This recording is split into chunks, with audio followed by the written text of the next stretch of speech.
Hey guys, Sabeeh here on Technician, and in this video I am going to show you guys the first 10 things to do with your Samsung Galaxy S8 after you've unboxed it. So let's get started. To meet me, I think you should. I mean, I really think you should.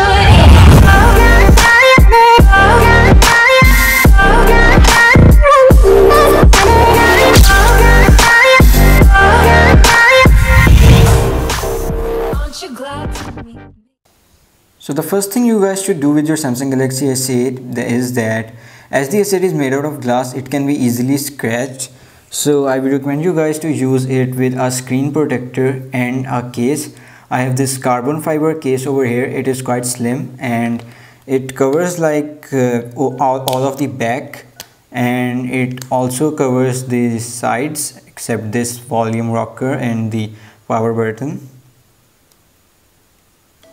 So I would definitely recommend you guys to use it with a screen protector and a case, because that will keep your phone away from scratches and would like protect it from getting cracked when it falls or something like that. Now if you're getting a case, I would recommend you to get a case with like dividers or separators over here, along with the fingerprint scanner and the heart rate sensor, so that you can easily recognize and get used to this fingerprint scanner.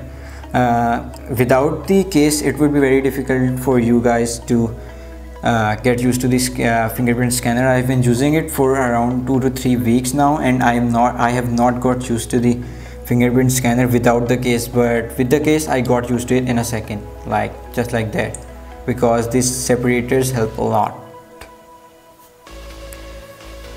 And the next thing I would recommend you guys to do is that you guys should restore your contact from Google, and you guys should you guys also may use like Share It to transfer your contacts from your previous phone to the S8. That is like, this is one of the first things you should definitely do with your smartphones. I've already done it. Let me show you. As you can see, I have all my contacts over here. So I would definitely recommend you guys to transfer your contacts into your S8.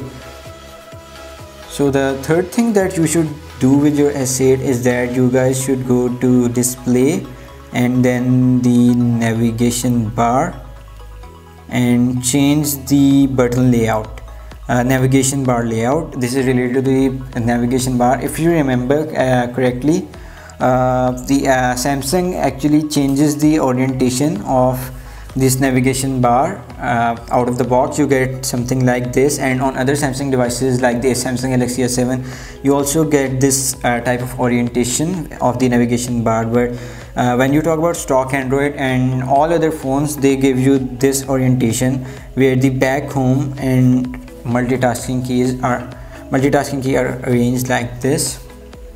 So I would recommend you guys to change it to stock if you are not an old Samsung user.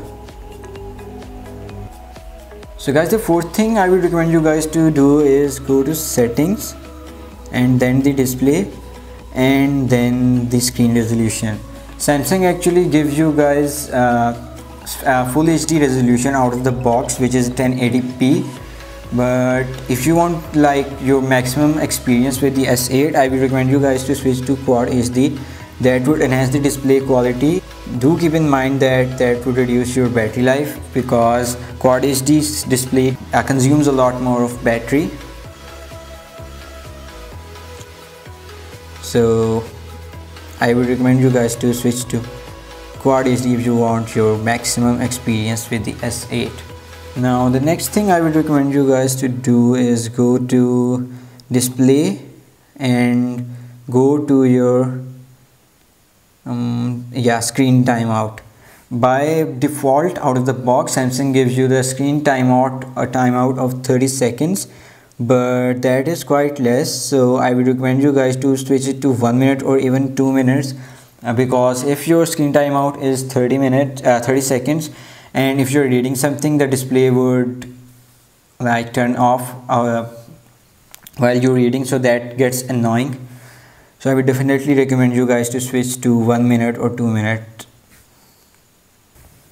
So the And fifth thing that I would recommend you guys to do is go to navigation bar and then this home button the home button sensitivity. So what you guys should do is you guys should set the home button sensitivity according to your taste. I've set it to less sensitive because I want to like get that haptic feedback from the home button. I really like that, and that's why I've set it to less sensitive, because I want that all of the times when I press this home button and not just when I hard press it like really hard. If you want to get the haptic feedback when you really press it very hard, then you guys should set it to more sensitive. If you want it to be kinda soft and don't want to press it that hard, just like a normal tap or a bit harder than the normal tap, then you guys should set it to less sensitive. So guys, the seventh thing that I would recommend you guys to do is go to your app drawer, then to Samsung, and then to Samsung. No, not actually over here. You guys should go to the app drawer and open this Samsung themes. Now from here you guys should choose the wallpaper and themes of your style to make your device like your own. By default, the Samsung Galaxy S8's theme and icons look really good, but I would recommend you guys to change the wallpaper and maybe even the icon style or the always on display style, all that stuff, and even maybe the theme that would like make your device stand out from like other S8s. You should definitely personalize your phone, as I've done myself. I like the default icon pack, so I didn't change that, but I have like changed the wallpaper, and I also changed this time and clock widget style. As you can see, you should definitely personalize your phone. Now the eighth thing that I will recommend you guys is that you guys should set up this edge panel. I have set it to these three screens. One of them is like this screenshot or smart select screen. This one will help me with if I want to make a GIF animation like the Note 7, or I can use the pin to top feature. The rectangle and oval features are not that useful, but the animation and the pin to top feature are really good. Guys should go to edge panel settings, and you guys should select the panels or the number of panels you guys want on your edge screen. I've only selected 3, but you guys can definitely have more or less. And you guys should also change the style of this edge handle.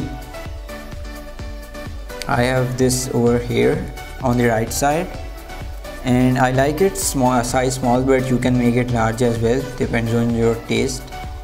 I'm fine with the small one. I like the medium one. And the transparency, I have set it to low. You guys can set the transparency to high, but I like this in a middle, the transparency, so that I can see this edge panel.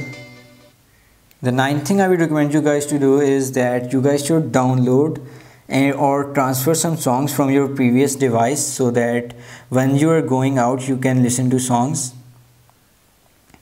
Now if you haven't downloaded songs, you can stream it if you have like portable net, but if you don't have that portable net device, you might want to transfer your songs before you go out.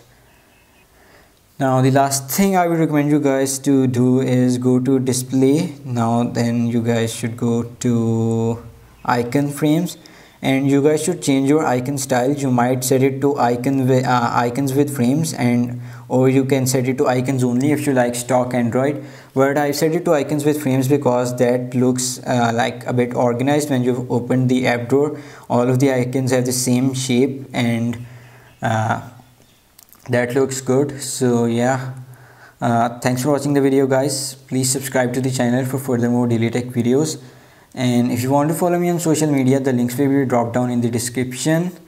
And please give this video a thumbs up, and yeah, peace and assalamu alaikum.